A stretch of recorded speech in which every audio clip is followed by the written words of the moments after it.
Olá, meus irmãos, que a paz e o amor de Jesus Cristo esteja com todos nós.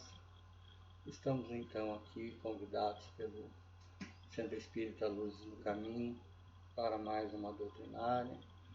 O assunto de hoje é a importância do Evangelho no lar e nós o faremos daqui a alguns minutos. Mas antes de iniciarmos propriamente a nossa palestra, vamos fazer a nossa oração inicial, que sempre somos convidados a refletir. E essa oração nos introduz ao assunto, nos leva a uma intuição muito maior e ao amparo dos bons espíritos, não é? Então vamos nos ajeitar da melhor forma possível para assistir, para ouvir essa oração, elevando o pensamento a Deus, elevando o pensamento a Jesus, nosso mestre querido, aos bons espíritos, aos mentores e trabalhadores da Casa Luzes no Caminho, a todos os nossos anjos de guarda e todos esses espíritos que trabalham em nosso favor, bem como o Dr. Bezerra de Menezes e a sua equipe de médicos, que eles estejam nesse momento nos abençoando, nos trazendo muitas energias positivas, energias curativas. Precisamos muito dela nesse momento de pandemia, essa pandemia que, graças a Deus, já estamos encontrando alguma forma de combatê-la. Então, que eles, esses benfeitores espirituais, estejam do nosso lado, nos amparando e nos confortando. E que Deus nos guie sempre na boa direção. Eu agradeço muito, agradecemos a presença de todos, agradecemos a Deus, a Jesus, e que assim seja. Bom, como já falei lá no início, a nossa doutrinária de hoje é sobre a importância do Evangelho no lar. Não vou falar sobre as ações ou como se deve fazer o Evangelho no lar, mas sim especificamente sobre a sua importância. Esta que é uma atividade que devemos realizar em nossa casa, no refúgio do nosso lar, com a nossa família, fazendo uma reflexão muito grande nos ensinamentos de Jesus, no Evangelho, segundo o Espiritismo, em algum outro livro de bom cunho, claro, de cunho espírita. É sempre salutar, é maravilhoso esse tipo de ação. E a nossa doutrinária de hoje, nós vamos estar pautando ela basicamente em cima do livro Psicosfera, Reflexões, Espiritismo e Ciência, do nosso querido irmão Cícero Marques Teixeira. Bom, então nós começamos conversando com vocês, falando sobre a atmosfera psíquica do nosso lar, pelo que ela se caracteriza, né? Qual é a qualidade, a intensidade dos pensamentos que nós temos, das emoções, dos nossos sentimentos, de todos os integrantes dessa família. E essa psicosfera, essa atmosfera psíquica, leva a uma convivência harmônica no lar e cria um clima psíquico favorável ao equilíbrio psicológico e afetivo. As relações familiares, em bases dinâmicas de reciprocidade, que servem de fonte geradora de entendimento e compreensão, e ambiente familiar, com essas características, né, de harmonização, de um clima psíquico favorável, de emoções, pensamentos e sentimentos de boa qualidade, né, nos leva ao ambiente familiar. Com essas características, a atmosfera doméstica reflete o padrão vibratório individual dos integrantes que formam um conjunto harmônico e equilibrado dessa família. Desculpa. Então, em tal clima, né, esse clima harmônico, né, as relações se fazem natural e espontâneo, segundo a dinâmica da vida, de relação entre encarnados e desencarnados, com benefício recíproco a todos, né? Porque nós somos sempre visitados e muitas vezes ficam ao nosso lado esses irmãos também desencarnados, né? Muitas vezes tentando nos prejudicar, mas há outros de boa forma, né? Que querem nos ajudar. Mas, entretanto, esta família harmônica que nós falamos até agora, todo esse processo maravilhoso, não é a regra. Infelizmente, em virtude da evolução, da posição evolutiva da Terra, a predominância de lares em provação confirma a condição da Terra como um mundo de provas e expiações, não é verdade? Então, o que acontece? Há múltiplas interferências que envolvem todos os componentes da família em seus diferentes papéis de marido, de mulher, pai, mãe, filhos, irmãos, irmãs, tios, primos, avós e etc. Né? Aí então o que acontece? Nesse lar onde haja a desarmonia, toda essa família sofre. E uns e outros dentro dessa família são mais afetados segundo o seu grau de comprometimento kármico, não é verdade? Daí resulta uma série de perturbações mentais e afetivas, gerando formas, pensamentos parasitárias que atuam como agentes poluidores do ambiente doméstico. Ou seja, esses irmãos se aproveitam dessa desarmonia e acabam tentando nos empurrar ainda cada vez mais ao caos.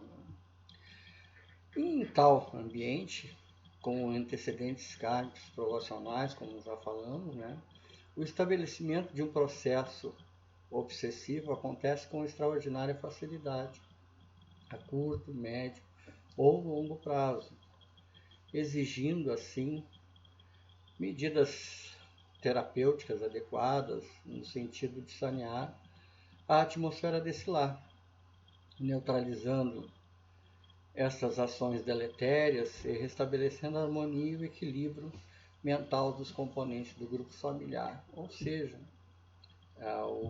o Evangelho no Lar vai, ao longo do tempo, a médio ou curto prazo, né, nos trazendo uma estabilidade emocional dentro do lar, dentro desses lares ainda perturbados, ainda. Então, acontece que a prática do culto do Evangelho no lar constitui valiosa fonte de recursos espirituais, cuja ação saneadora, terapêutica e educativa gradativamente se faz sentido na ambiência do lar, pelos consequentes benefícios produzidos. Quer dizer, ao longo do nosso trabalho de tentar harmonizar o nosso lar, a gente vai sentindo que esse nosso ambiente, o nosso lar, ele vai melhorando cada vez mais as relações entre os participantes dessa família, pai, mãe, filhos, irmãos, tios, enfim, todos aqueles parentes consanguíneos que a gente conhece. Né? E quando essa família se reúne sistematicamente para a realização do estudo do Evangelho, ou seja, no mínimo uma vez por semana, né?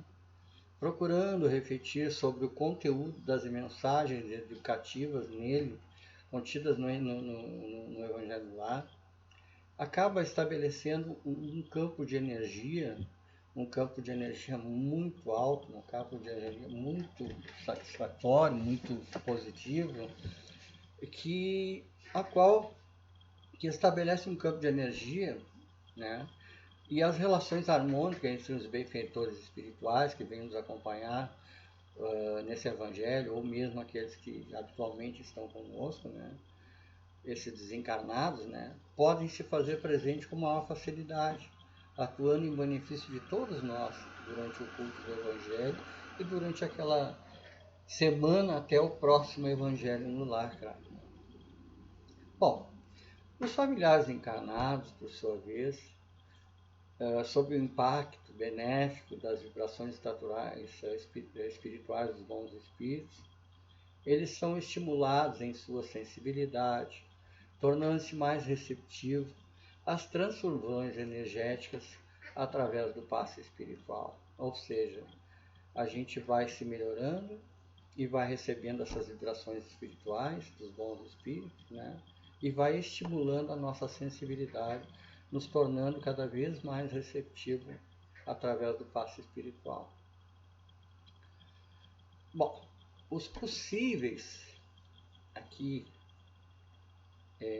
os possíveis, não necessariamente que isso aconteça, desencarnados, perturbados ou perturbadores que, eventual ou sistematicamente, estejam associados ao grupo familiar em regime de simbiose parasitária, são igualmente socorridos e, de acordo com as circunstâncias, todas as providências necessárias ao esclarecimento e socorro espiritual de encarnados e desencarnados são acionados, né? Visando sempre o bem de todos e a respectiva reeducação espiritual, com vista à emancipação plena de todos os envolvidos no processo de associação parasitária. Vejam o que a gente está tentando aqui nesse parágrafo dizer, que o benefício, a importância desse evangelho lá não é só para nós, os encarnados, mas também para aqueles desencarnados que estão ali junto de nós, que precisam ouvir aquele texto do evangelho, que precisam ver a família discutir saudável e salutarmente aquele ponto, aquele debate, né? E isso também vai esclarecendo a esses irmãos que têm ainda uma inferioridade espiritual. Ele obviamente vai aproveitar esses estímulos, esse evangelho no lar, para também se melhorar, né? Aí o que acontece? Ele acaba se afastando dessa família, né? Tomando as suas atividades, voltando ao caminho de Jesus, ao caminho de Deus, né? Mas para isso, né, os mentores espirituais, eles se valem das horas de sono para continuarem o socorro espiritual. Ou seja, quando nós estamos dormindo, nós recebemos a assistência desses benfeitores, desses mentores espirituais, nos ajudando a melhorar, reunindo, né, os encarnados com os desencarnados para a realização de uma psicoterapia em grupo, por meio do qual possam se beneficiar desses recursos adequados a cada caso ou situação familiar. Como já falei, tanto os encarnados ou desencarnados, nessas horas de sono, são atendidos. Se reúnem para discutir o assunto, para discutirem as suas mazelas de vidas anteriores, ou mesmo alguma perseguição, algum problema que possamos estar tendo dentro da nossa casa, e eles procuram fazer uma intermediação. E sempre dá o resultado. Talvez não tão rápido quanto a gente encarnado gosta que as coisas se resolvam, porque o mundo espiritual é tudo a seu tempo, não é o nosso tempo. Nós estamos aqui para seguir o nosso caminho com a orientação deles, né? E ainda há outros recursos espirituais que são projetados sobre a água, né? Aquela água que a gente coloca ali do lado, aquele copinho de água para cada um dos participantes, né? Esse é colocado em recipiente próprio para posterior consumo, né? Com finalidade terapêutica restauradora. Dentro daquela água, daquele copo com água, é colocado todos os fluidos necessários e de acordo com o merecimento de cada um de nós, para a nossa melhoria espiritual e para a nossa melhoria também material. Também são tomadas medidas altamente educativas e de elevada transcendência, são providenciadas, né, tendo em vista a preparação dos pais para o recebimento de espíritos necessitados de encarnarem no grupo familiar. Isso é muito importante dentro do Evangelho Lar, né?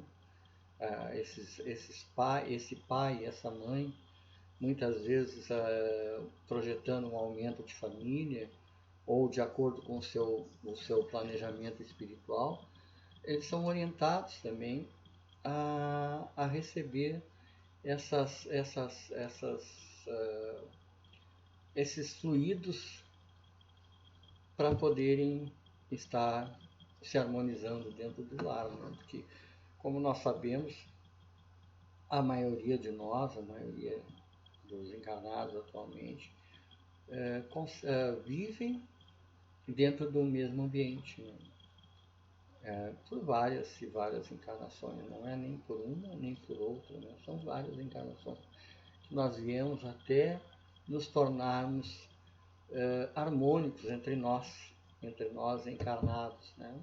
E entre nós, a nossa parentela espiritual, a nossa parentela consanguínea, todos nós nascemos sempre, quase sempre dentro de um mesmo conjunto de pessoas. Vejam que eu não estou afirmando, estou dizendo que quase sempre nascemos dentro de um mesmo conjunto de pessoas, de almas, de criaturas que precisam conviver, esclarecer as suas mazelas, os seus problemas, os seus conflitos de vidas anteriores e assim dar a continuidade dentro do seu planejamento, né, do seu planejamento espiritual. Bom, nos tempos atuais, tal medida se faz mais do que necessária, pois em qualquer circunstância, isto é, tanto num lar harmoniosamente ajustado ou não, o encontro da família em dia horas certos para uma reflexão espiritual sobre os múltiplos problemas existenciais.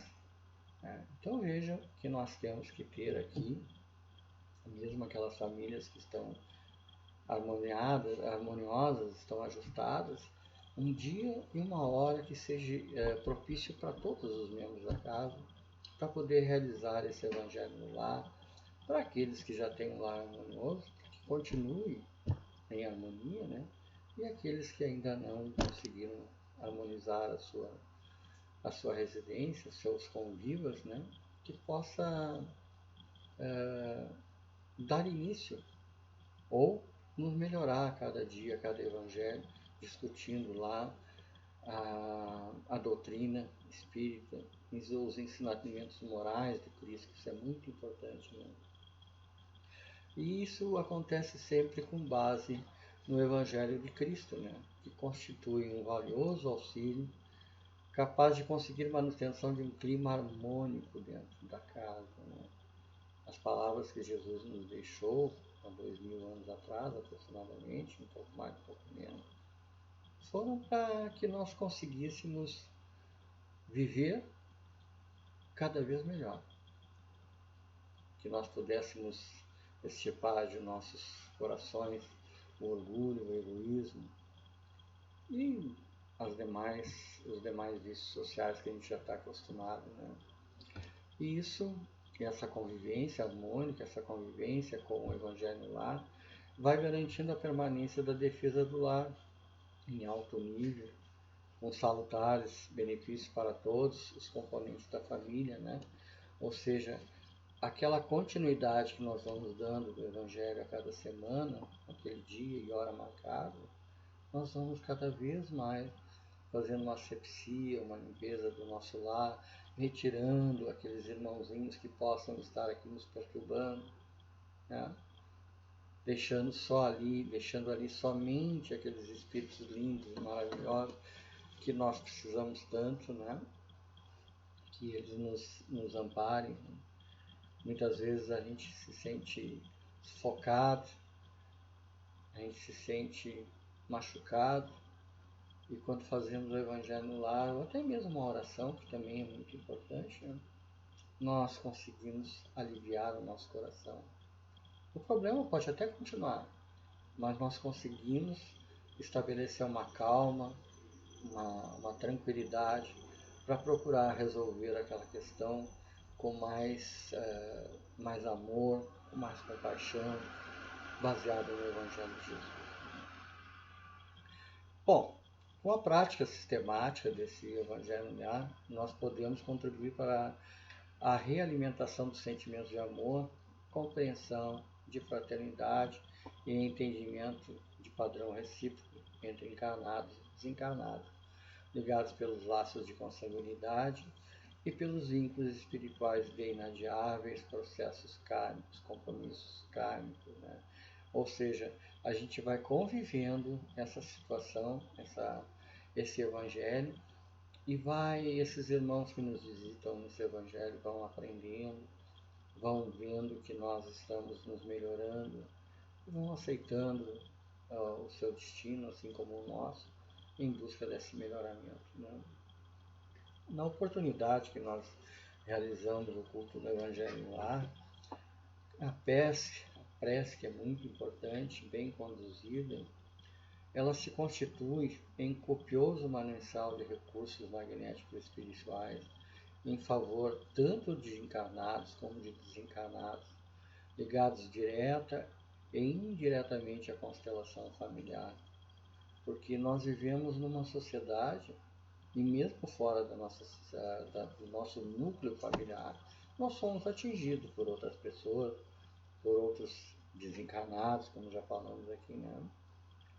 E aí o que acontece? Isso vai reativando essas energias psíquicas dos participantes do culto, contribuindo também para o equilíbrio espiritual de cada um, ou seja, para o seu melhoramento individual, não só o da família, mas o dele também, o melhoramento de cada um desses elementos, porque nós somos individuais, nós somos espíritos diferentes de todos os outros.